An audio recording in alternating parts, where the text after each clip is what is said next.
जैसे बिजनेस में मनी का ही एक यूज होता है ना, या तो मनी इनफ्लो होता है या मनी क्या होता है, आउटफ्लो होता है। मनी का आउटफ्लो मतलब कहीं हम पेमेंट कर रहे होंगे, क्या कर रहे होंगे बेटा, पेमेंट कर रहे होंगे, तो वो हमारे लिए एक्सपेंडिचर कहलाएगा। क्या कहलाएगा, एक्सपेंडिचर। एक्सपेंडिचर को कितने भाग में बांटती है, तो कैपिटल एक्सपेंडिचर और रेवेन्यू एक्सपेंडिचर। कैपिटल एक्सपेंडिचर जो हम एसेट्स पे खर्च करते हैं, और रेवेन्यू एक्सपेंडिचर जो हम day to day business operation में हम खर्च करते हैं। और मनी का इनफ्लो होना, इनफ्लो मतलब क्या हुआ, इन मतलब अंदर, जो पैसा अंदर आ रहा है, बिजनेस में आ रहा है, वो हमारे लिए रिसीट्स कहलाएगा। क्या कहलाएगा, तो रिसीट्स, यानी पैसा कैसे आ सकता है। तो उसके भी दो सोर्स हैं, एक है आपका कैपिटल रिसीट्स और एक है आपका रेवेन्यू रिसीट्स। जब वर्ड रेवेन्यू बोला जाए, रेवेन्यू, तो उसको आप इनकम कंसीडर करेंगे। क्या कंसीडर करेंगे, इनकम। और वो इनकम जो कंसीडर करेंगे वो रेवेन्यू ही माना जाएगा। उसी प्रकार अगर सिर्फ एक्सपेंडिचर वर्ड लिखा हुआ है, only the word expenditure is written, तो उसको आप रेवेन्यू एक्सपेंडिचर मानेंगे। क्या मानेंगे, रेवेन्यू एक्सपेंडिचर मानेंगे। जो कैपिटल रिसीट्स होता है, वो रिसीट किसी स्पेसिफिक पर्पस से लिया जाता है, किसी स्पेसिफिक पर्पस। जैसे मान लो बिल्डिंग बनाना, उसके पर आया, हमने कैपिटल इन्वेस्ट किया, हमने बैंक से लोन लिया मशीन खरीदने के लिए, तो उसको बोलते हैं कैपिटल रिसीट्स। क्या बोलते हैं, कैपिटल रिसीट्स। कैपिटल रिसीट जो है एसेट्स और लायबिलिटी के पोजीशन को इंपैक्ट करता है। किसको इंपैक्ट करता है, एसेट्स और लायबिलिटी के पोजीशन को। कैपिटल रिसीट से हमारा लायबिलिटी क्या होता है, इंक्रीज होता है, या एसेट्स क्या होता है, रिड्यूस होता है। और दूसरा कि सर ये day to day business operation का रिसीट नहीं है, मतलब कि कहीं ना कहीं पर्पस के कारण आता है। अगर पर्पस नहीं तो फिर पैसा लगाने की जरूरत या लाने की जरूरत नहीं है। कुछ एग्जाम्पल हमने बताया था, जैसे कैपिटल हो गया, इक्विटी हो गया, बैंक लोन हो गया, बोरिंग्स हो गया, सेल ऑफ इन्वेस्टमेंट हो गया, या सेल ऑफ फिक्स्ड एसेट्स। अगर हम स्टॉक को सेल कर रहे हैं ना, तो स्टॉक को सेल करना गुड्स सेल करना कहलाएगा, और स्टॉक को जो सेल कर रहे हैं या गुड्स सेल कर रहे हैं वो कहलाएगा रेवेन्यू रिसीट्स। क्या कहलाएगा बेटा, रेवेन्यू रिसीट्स। उसके बाद ये जो रिसीट्स है, यहाँ पैसा आता है, जैसे सेल ऑफ गुड्स हो गया, रेंट रिसीव हो गया, इंटरेस्ट रिसीव हो गया, कमीशन रिसीव हो गया, bad debt recovered. Bad debt recover का मतलब जो पैसा डूब गया वो रिकवर किया हमने, डिस्काउंट रिसीव, या न्यूज़पेपर जो डेली का न्यूज़पेपर है उसको हमने सेल किया। यहाँ जो पैसा आ रहा है वो कहलाएगा revenue receipts. Revenue receipts assets और लायबिलिटी के पोजीशन को इम्पैक्ट नहीं करता है, मतलब इस पे एसेट्स और लायबिलिटी में कोई बढ़ता और घटता नहीं है। ये रिकरिंग नेचर का होता है। रिकरिंग मतलब क्या होता है, रेगुलर जो होते रहता है खर्चा, सॉरी इनकम होते रहता है। और money receive on day to day of business operation is called revenue receipts. कोई दिक्कत नहीं है, 3 पॉइंट समझ गए, कोई दिक्कत, उत्कर्ष दिक्कत है। हम आप सबको 120 सेकेंड देते हैं। कितना सेकेंड, 2 मिनट, मतलब 120 सेकेंड। और उस 120 सेकेंड में रेवेन्यू रिसीट्स को लिखना है और कैपिटल रिसीट्स का मीनिंग लिखना है, बस। लिखिए तो जल्दी।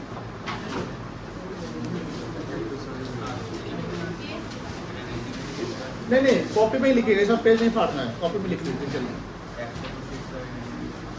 अच्छा, हम पॉज कर दिए, जल्दी जल्दी कॉपी निकालो। डेफिनेशन लिखना है खाली, हाँ मीनिंग लिखना है, बस 3-4 लाइन मीनिंग में लिखवाए है ना, वो सारे लाइन में।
2 मिनट हो गया, किसका हो गया? किसी का नहीं हुआ, सबके और हो गया सब ध्यान से।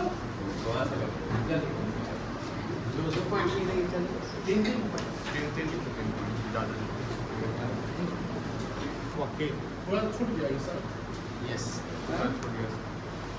चलिए, यहीं से ना पढ़ाए थे। यस, परचेज समझ गए?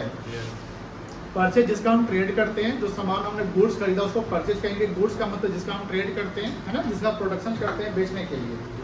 कार के शोरूम में जो कार है वो क्या है? गुड्स है। और हमारे पास कार यूज करने के लिए क्या हो गया? आपका एसेट्स हो गया। कोई दिक्कत नहीं है। Shopkeeper by car for use क्या कहलाएगा?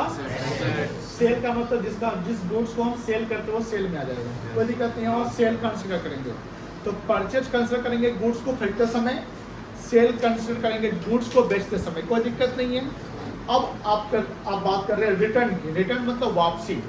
हमने जो सामान खरीदा, डिफेक्टिव हुआ, डैमेज हुआ, किसी कारण से वो यूजेबल नहीं है या सेलेबल नहीं है, और जो सेलेबल नहीं था उसको क्या करेंगे? रिटर्न करेंगे ना, तो वो कहलाएगा परचेज रिटर्न। क्या कहलाएगा? Purchase return. अब मुझे बताना, हमारे पास जो सामान आ गया था, जो हम खरीदे थे, वो सामान हम वापस कर रहे हैं। सामान यहाँ से बाहर जा रहा है कि अंदर आ रहा है?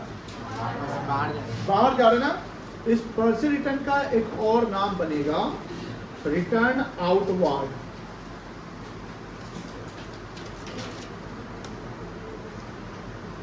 क्या नाम बनेगा? Return outward. वार्ड मतलब होता है प्लेस, प्रीमिसेस, स्पेस, जगह। आउट मतलब उस जगह से निकल जाना, बाहर गया। रिटर्न आउटवर्ड मतलब those goods which have been purchase earlier. Language समझ रहे हैं?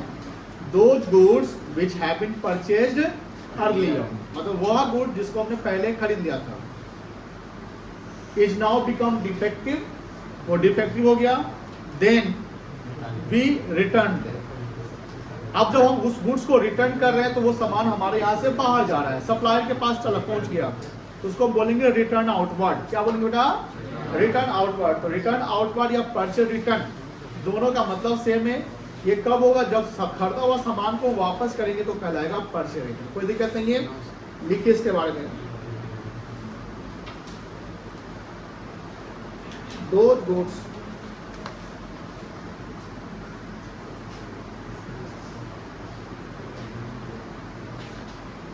which have been purchased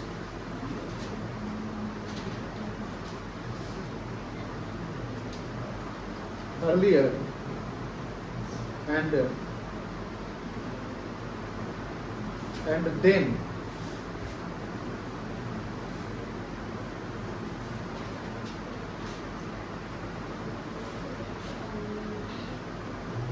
become defective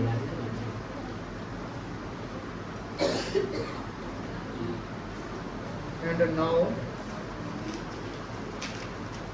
return to supplier.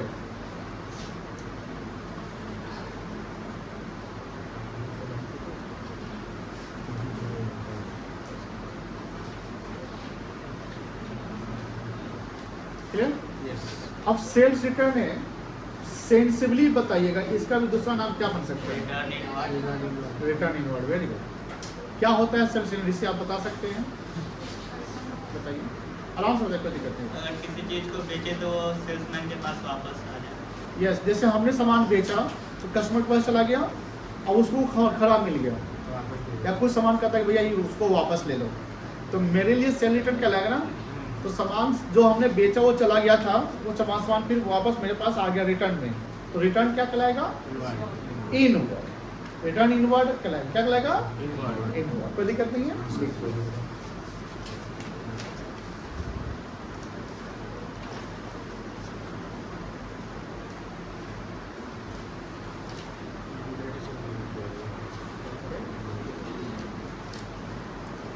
Those rules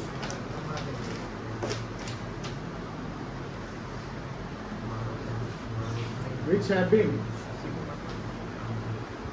sold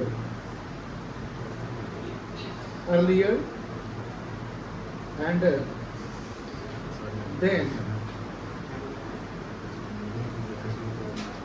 customer return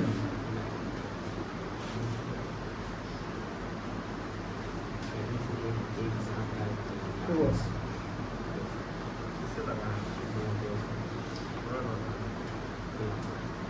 हो गया।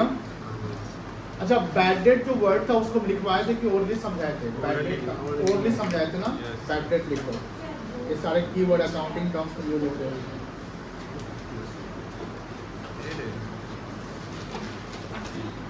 अच्छा, ओरली समझाए तो क्या समझाए थे याद है? क्या समझाए? पैसा डूब जाता है। Yes, the money which is irrecoverable, the money which is irrecoverable from what? किससे हम रिकवर नहीं करेंगे? डेटर से, क्रेडिटर से? डेटर से। डेटर कौन है? कस्टमर की सप्लायर? अच्छा ये बताओ, पर्चेज रिटर्न में क्रेडिटर आएगा कि डेटर आएगा? पर्चेज रिटर्न में कौन आएगा? किसको हम वापस सामान करेंगे? वेरी गुड, क्रेडिटर आएगा। तो ये लिंक समझिएगा, सारा यूज आगे होने वाला है, सारा यूज। कहाँ सर? अभी तो पूरा चैप्टर बाकी बचा, पूरी किताब बचे हुए हैं, एक चैप्टर ही कर रहे हैं। और सेल्स रिटर्न का मतलब है कि हमारा सामान, सॉरी, हमने जिसको बेचा वो कर रहे हैं वापस, तो सेल्स रिटर्न में कौन आएगा? डेटर आ जाएगा। कौन आएगा बेटा? डेटर। और पैसा डूबेगा किसका? मेरा डूबेगा, क्योंकि बैड डेट तो मेरे लिए ना होगा। हम भी डुबा सकते हैं किसी का, ऐसा नहीं है, तो उसके लिए बैड डेट होगा। हमको अपने पॉइंट से चलना है, बिजनेस के पॉइंट से चलना है, समझ में आ रही ना? तो बैड डेट लिखो।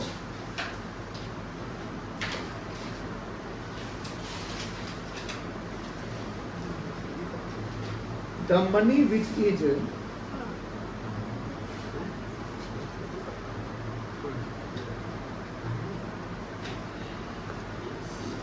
irrecoverable or the money which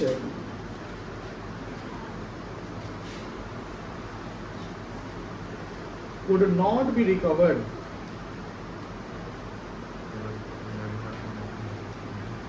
from debtor or when debtor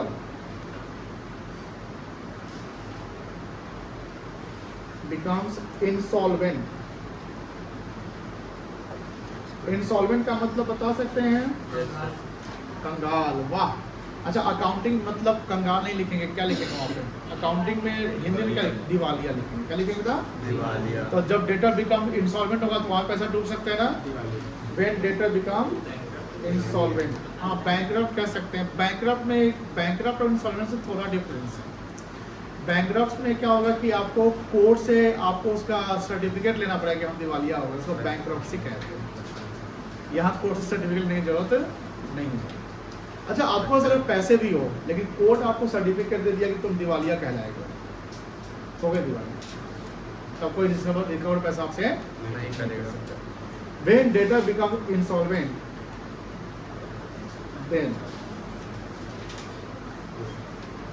money can't be recovered from them.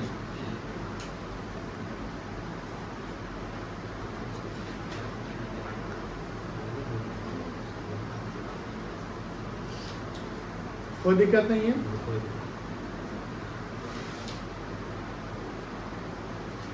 अच्छा, इंसॉल्वेंट का मतलब क्या? देखो, इस सारा कीवर्ड्स हम पूछेंगे आपसे, ध्यान रखिएगा।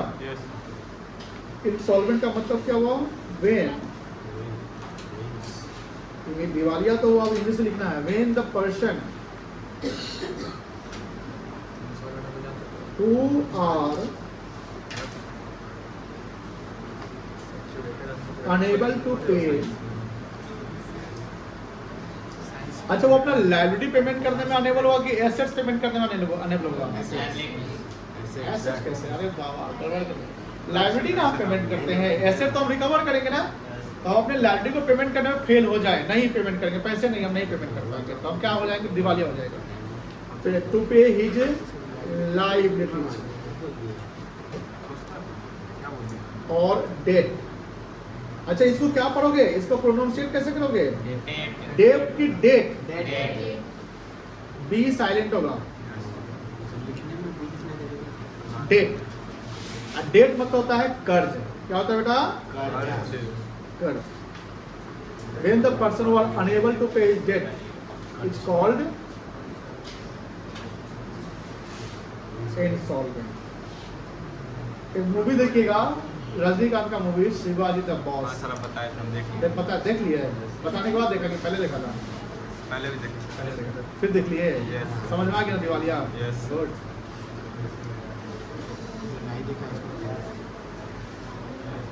अच्छा, जो दिवालिया नहीं है, जो जैसे ये इंसॉल्वेंट को ना हम एक दूसरा लैंग्वेज बोल सकते हैं, ये फाइनेंशियली अनसाउंड है। फाइनेंशियली क्या है? अनसाउंड है, जिसको हम बैंकरप्ट भी कहते हैं। क्या कहते हैं बेटा? बैंकरप्ट। लेकिन जो दिवालिया नहीं है, मतलब जिसके पास सफिशिएंट पैसे पेमेंट करने के लिए, उसको क्या बोल सकते हैं? उसको बोलते हैं सॉल्वेंट। क्या बोलेंगे? सॉल्वेंट। सॉल्वेंट मतलब यू आर एबल टू पे योर डेट। अच्छा, ये लैंग्वेज बना सकते हैं सॉल्वेंट का? बताओ। अनेबल को क्या लगा देना है? एबल। लिख सकते हो? लिखो कुछ से, सब हम ही लिखेंगे। 20%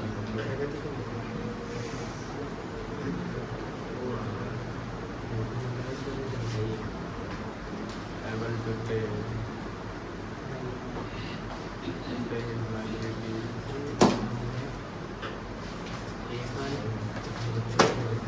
Or debt.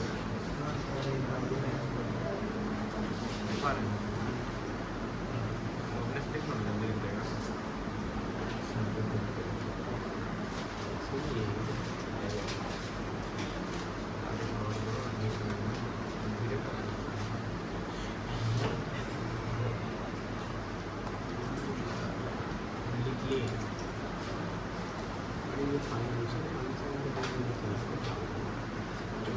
हाँ, उसी का नाम है फाइनेंशियल बैंकरप्ट।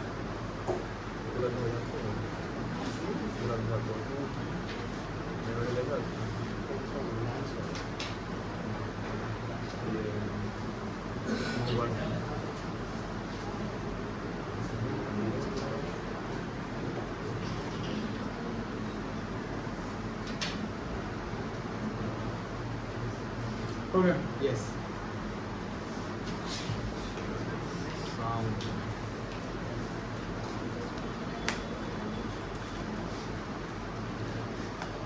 देखिए, और एक वर्ड याद होगा, ये वर्ड देखने को मिला था कल या परसों। Yes sir, yes sir. Trade receivable. Sir दो पार्ट होता है ना? हाँ, तो very good. Thank you. Trade का मतलब क्या होता है? व्यापार से रिसीवेबल मतलब क्या हो सकता है? रिसीवेबल लेना है, Yes. पैसा लेना है। Yes. व्यापार का पैसा लेना है, व्यापार मतलब व्यापार से लेन देन होगा तो पैसा लेना है। अब मुझे बताओ लॉजिकली, एसेट्स कहलाएगा कि लायबिलिटी कहलाएगा? Assets sir. एसेट्स। पैसा लेना है तो एसेट्स है। अब ट्रेड पेएबल अगर आ गया तो Liability.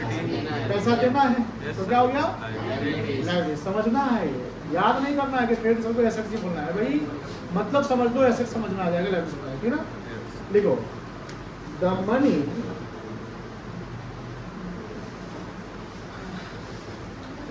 which is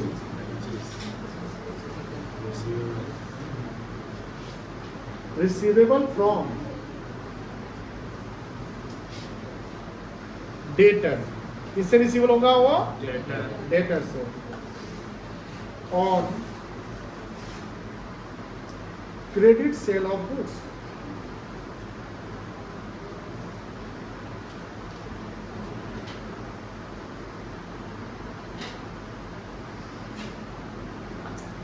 अच्छा ये करेंट कहलाएगा कि नॉन करेंट कहलाएगा? Current.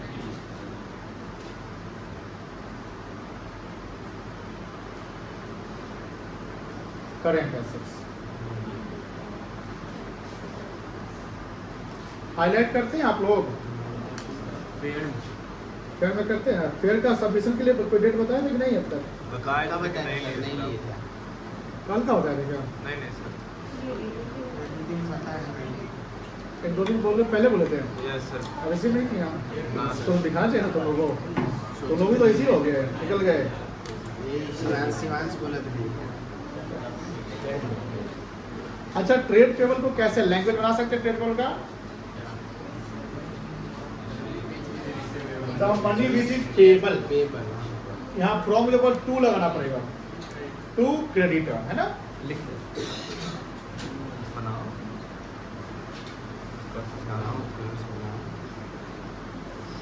क्या शिवांश यस सर। राइट हुआ है? हाँ ना शिवांश?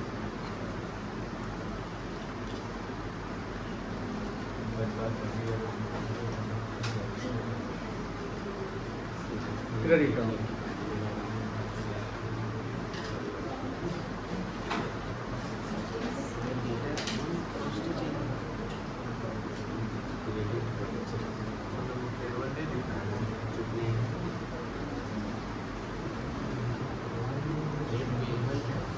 बैंक ओवरड्राफ्ट लिखवा दिए हुए हैं।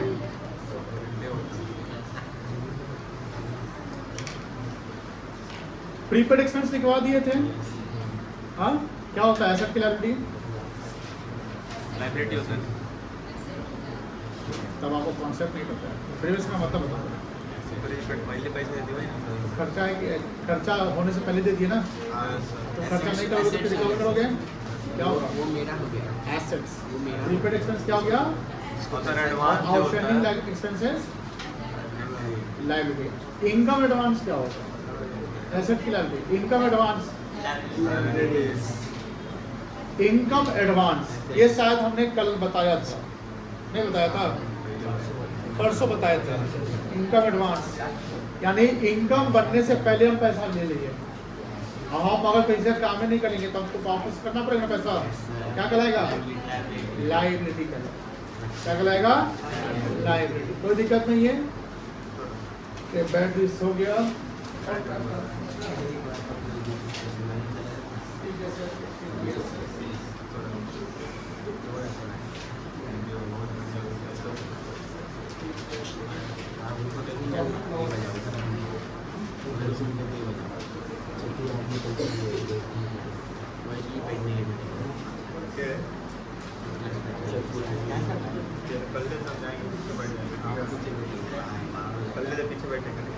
पीछे बैठे तुमको यहाँ टेंशन है। तुम आगे बैठे, वीक फ्रेंड सब आगे बैठे ना।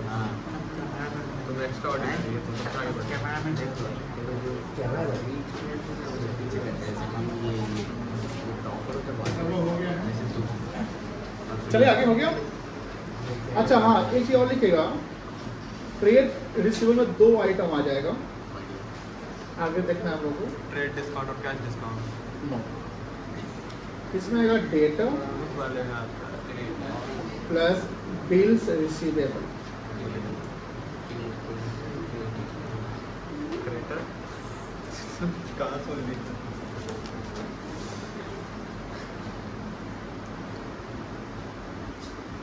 इसमें दो आइटम आ जाएगा। बता सकते हैं इसमें क्या क्या आ सकता है? उल्टा कर दो। क्रेडिटर और बिल पेड।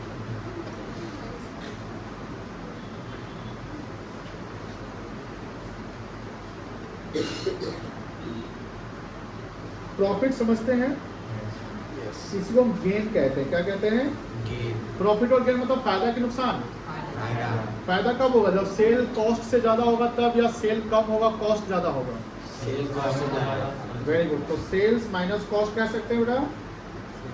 कॉस्ट मतलब जितना पैसा मेरा बिजनेस में लगा, मतलब खर्चा हुआ, और सेल्स मतलब जितना हमने पैसा रिसीव किया सेल करके। सर गेन तो अनएक्सपेक्टेड होता है ना? नहीं, क्या बात करते हैं? हाँ सर। ना ना, एक्सपेक्टेड प्रॉफिट टू एक्सपेक्टेड होता है। Profit and gain is the similar terms. जैसे लिख दिया, मान लो कि gain on sale of assets, gain on sale of assets, ऐसी लैंग्वेज लिखेंगे तो वो हो गया ना, तो वो एक्चुअल हो गया। आपको कहाँ देखा है? सर क्या देखते रहता है? लॉस क्या कब आएगा? Cost minus sales. सेल्स।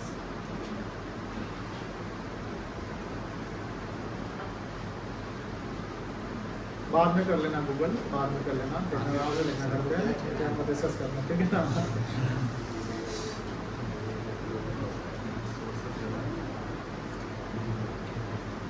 चले आगे। प्रोप्राइटर मतलब बिजनेसमैन सोलो भी ना गड़बड़ बोल रहा है, तो फिर ठीक से बैठो, अपने समझ में आएगा। प्रोप्राइटर मतलब ओनर ऑफ द बिजनेस, ठीक है। Partner means partner of the business, कोई दिक्कत नहीं। अच्छा, हम लोग 11 में किसका बिजनेस अकाउंट करना है? Sole trade. यहाँ तक हो गया ना सबका? हमने आपको 2-3 दिन से हम आपको बोल रहे हैं किताब खरीद लीजिए, नहीं खरीदे हैं किताब कैरी कर लीजिए। फिर किताब कैरी किए हैं? हाँ, बहुत को कैरी नहीं किए होंगे हमने।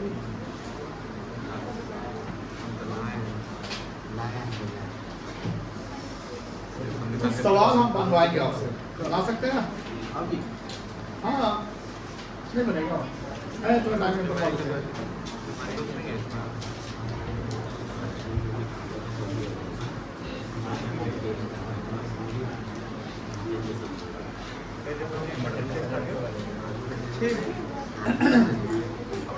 एक पेज नंबर 2.14 पे एक इलस्ट्रेशन है, केस बेस्ड।